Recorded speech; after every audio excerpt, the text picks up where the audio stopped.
How have you held on to dance as you've moved through different stages of life? I feel like this idea of performance is coming up for me. And I think that I've always known that we're always performing in many ways.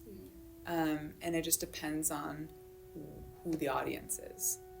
And so there was a time when I was in graduate school and I went to one of my first conferences. I'm an ecologist, but I also studied amphibians and reptiles. It's very niche. I care a lot about frogs. So it was a Northeastern Partners in Amphibian and Reptile Conservation Conference. And I noticed, I was like, there are not a lot of brown people here. It is a very white space. And there was one Indian American woman who was actually the head of the organization. Mm-hmm. And she and I talked. And, I was not sure about what leadership I wanted to take in this professional society. I knew I wanted to learn more. Like, I had this drive. I wanted to learn more. And I wanted to connect with people. But I didn't quite know how. And I feel that dance kind of came through because it was like kind of improv, if you will. Like, dance allowed me to be like, okay, well, clearly this pattern's happening over here. Maybe I'll just create something new over here. And in conversations with this mentor of mine, Bria, and a few other people, we got together and started something. And it's actually a space where I met my now spouse. And I feel like the ways that dance carries through is that you always know that there's another way. Like, there's another move to make, You don't have to stay, like, here, in Tintal. You can go into Japtal. You can go into Damar, right? There are other ways and rhythms.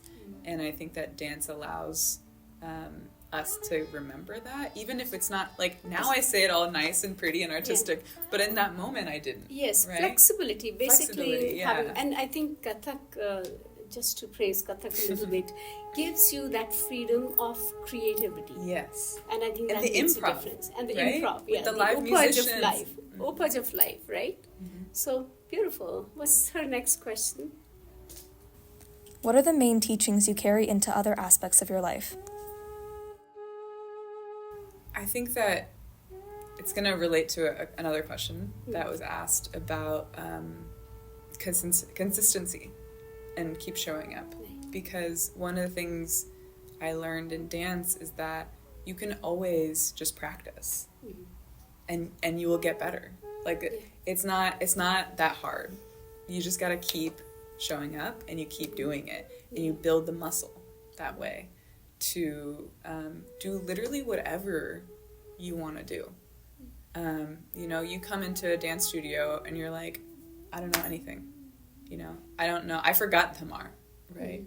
But I know that if I show up once a week for 6 months, I'm going to know it after 6 months. Yeah, because it's kind of your muscle memory and your memory just keeps it. It just keeps it. It's whatever like your body is riding a doing. bike. Yeah, whatever your body is doing and you keep showing up to, your body's going to get good at. And so your mind is the same way, right? Yeah. Like, if I want to get really good at writing, you just write every day, whatever comes up. And then, at the end of 6 months to a year, you'll probably be a much better writer.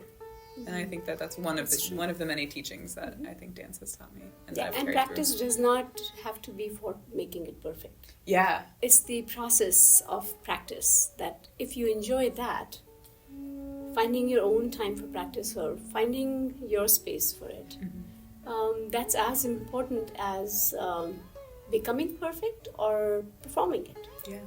And, I mean, even that there is no perfection. There is no. Right? There is nothing called because perfection. Because everybody's perfection's level is different.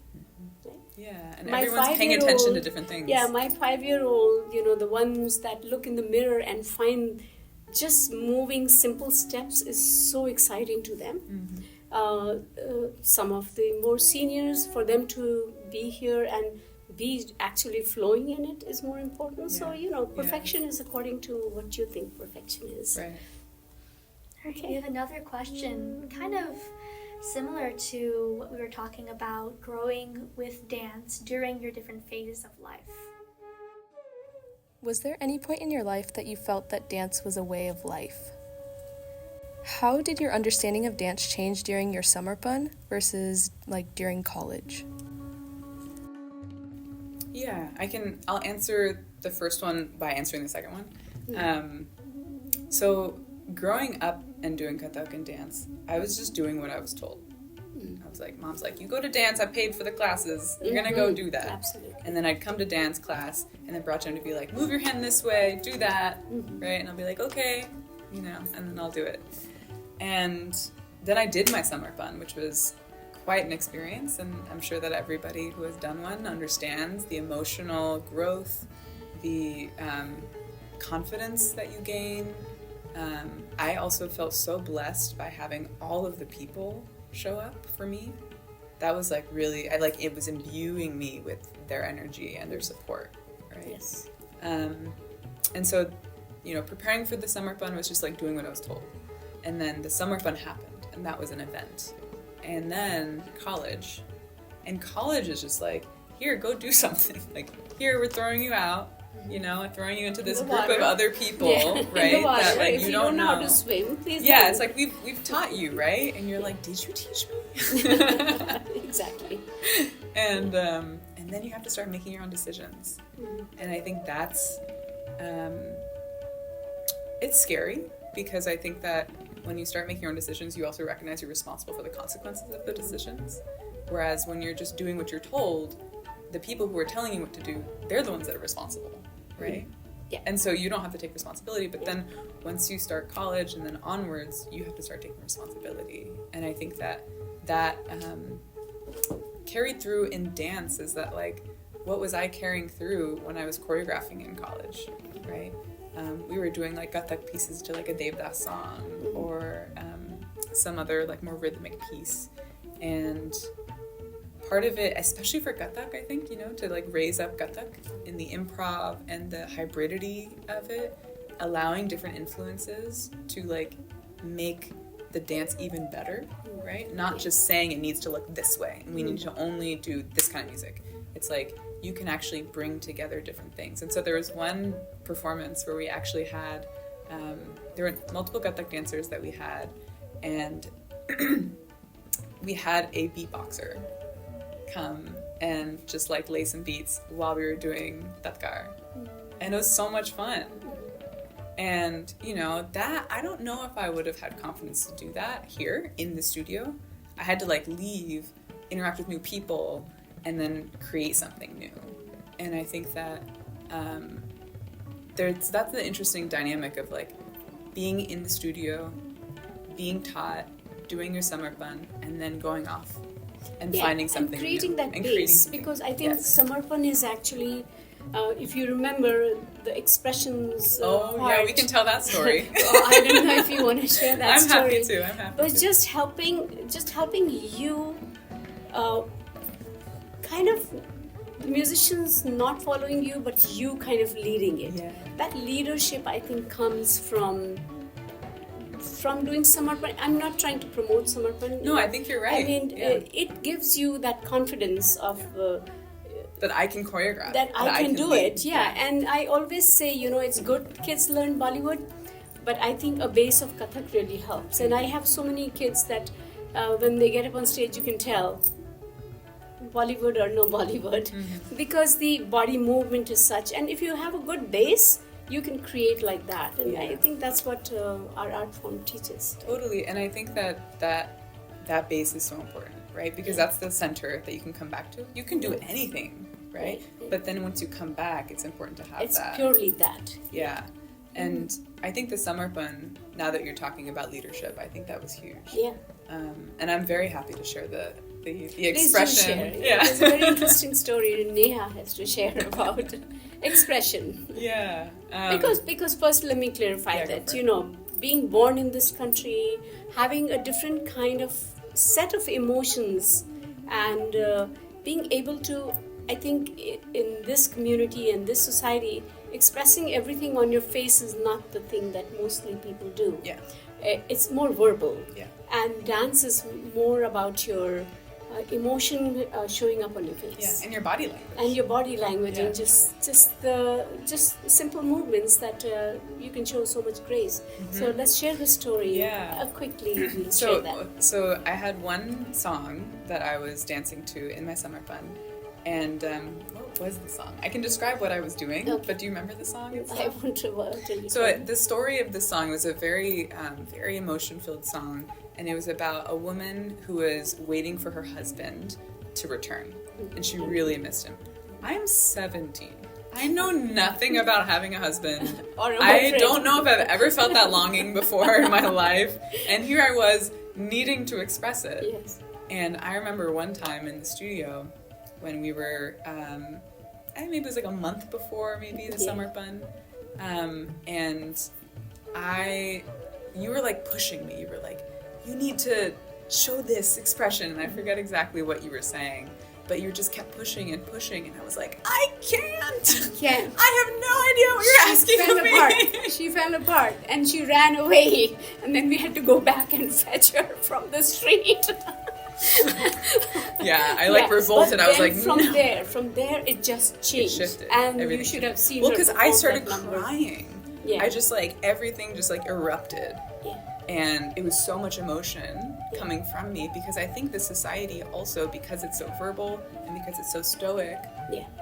we often just keep everything behind a barrier. It's like you have all of this water building up behind a dam, and maybe dance kind of allows some of it to Flow trickle through the out, body. just like Through through the body.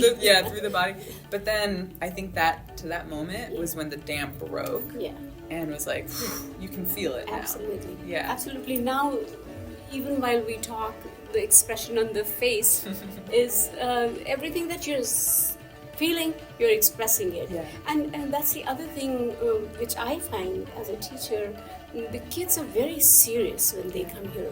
I mean, I'm goofy, I'll say silly things, I make them laugh, but they even laugh just for a second and then back to it. So, Yeah. that's a challenge that over the years actually it's grown. I was very connected to you because, your mom is so close to me and our families are so close to each other.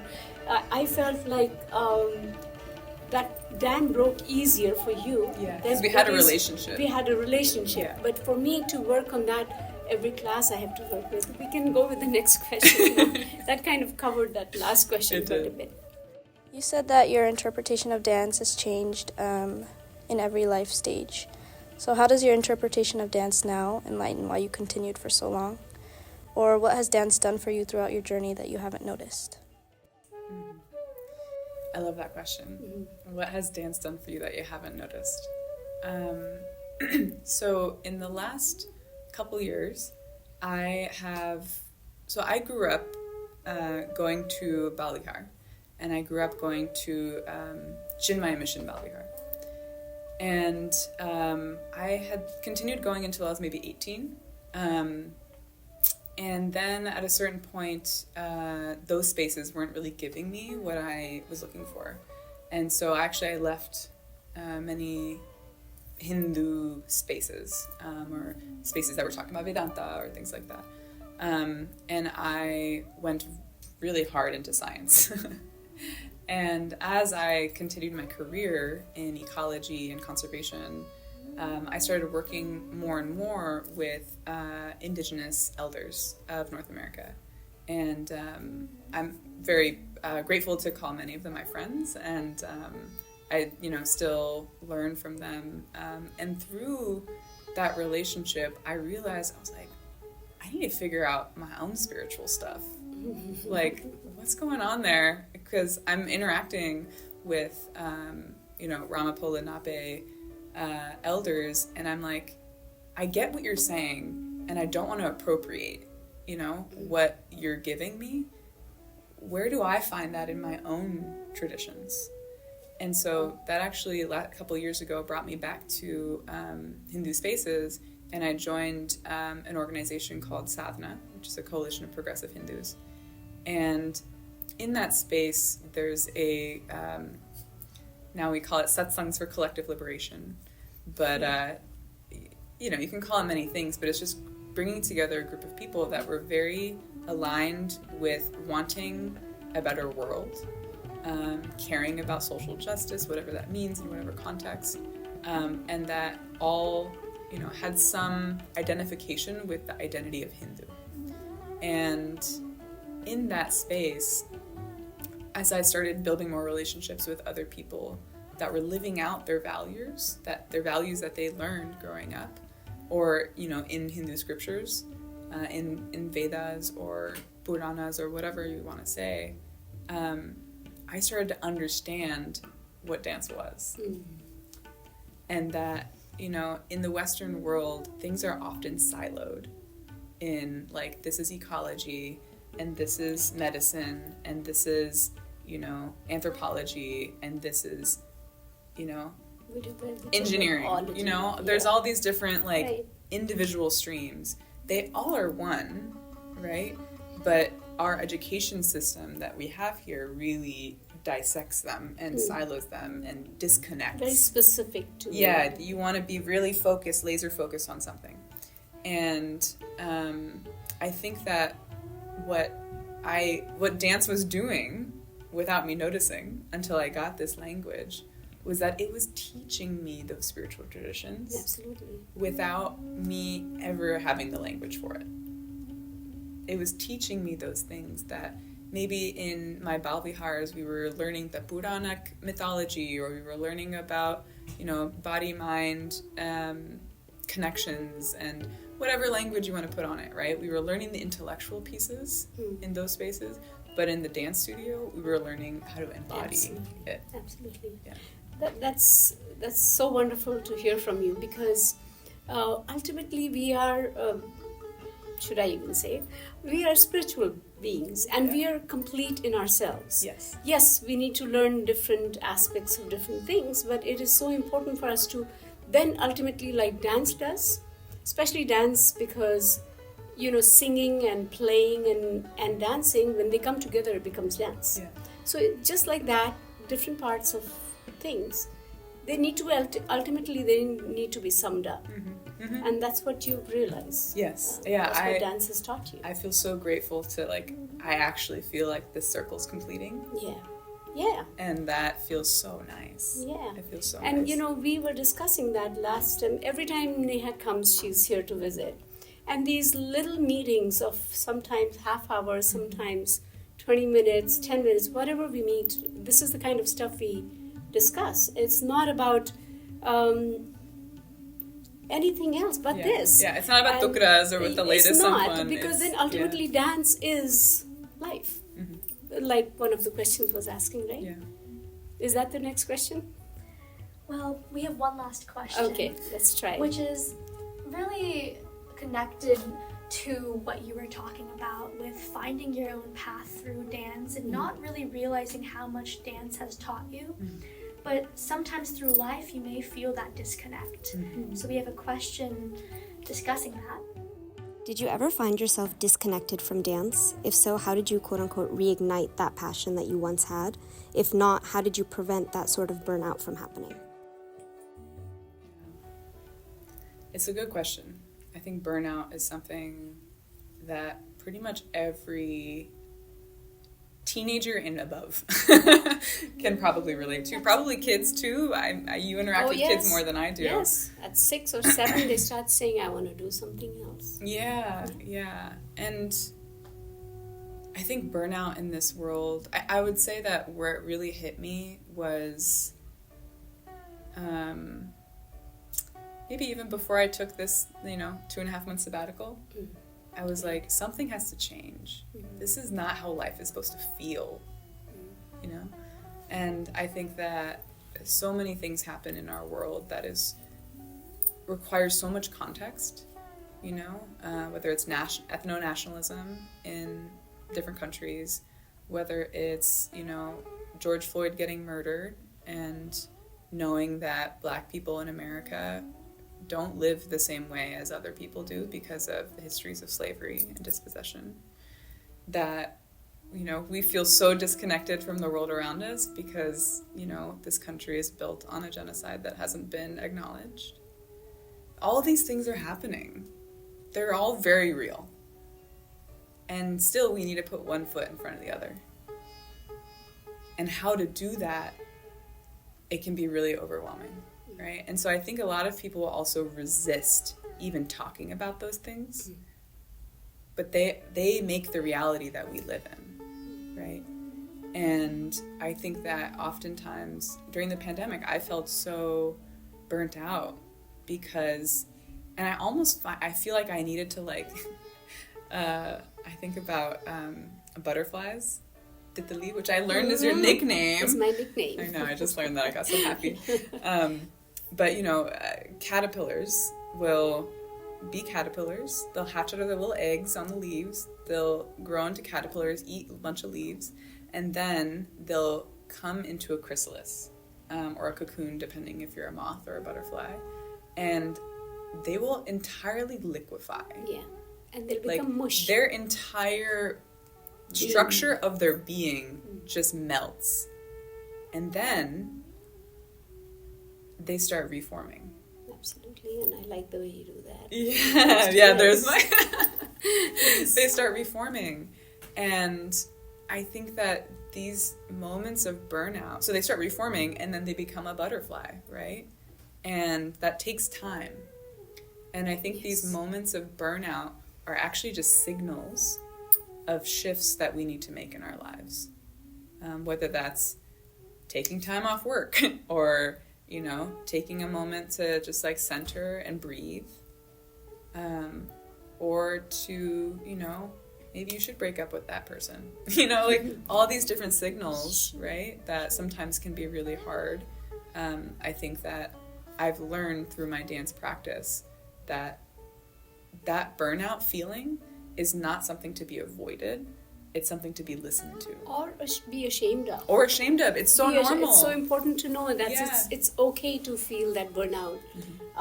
As adults, I think we feel it. Right? Yeah. Even more. Yeah. Because we've done, you start feeling, been there, done that, and now what? What's next? What's next? Yeah. So going inward, in some ways, if you see, Yeah. it's spiritually when you learn how to stop that stimulation and take your own time to go inward, I think it really helps. Yeah, totally. Right? And the answers, like I think we forget what wealth is. Yeah. Too, right?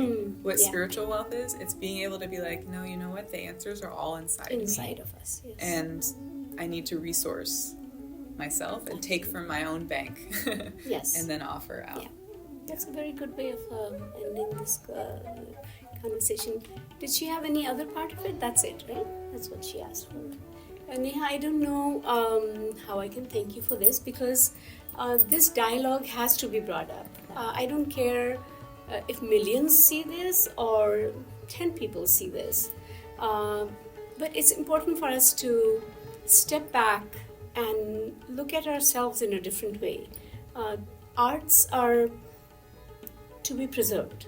According to me, I know I would do really well if I added more faculties, but I can't even handle the ones that I have. I haven't finished learning yet. And no, you never become not a student. As so graciously the late Ustad Zakir Hussain said, you're always a student. And the day you realize that you'll always be a student, you become the best of yourself. Thank you very much. Thanks, Neha. Thank you. And we will continue these kind of conversations on our channel. Stay tuned.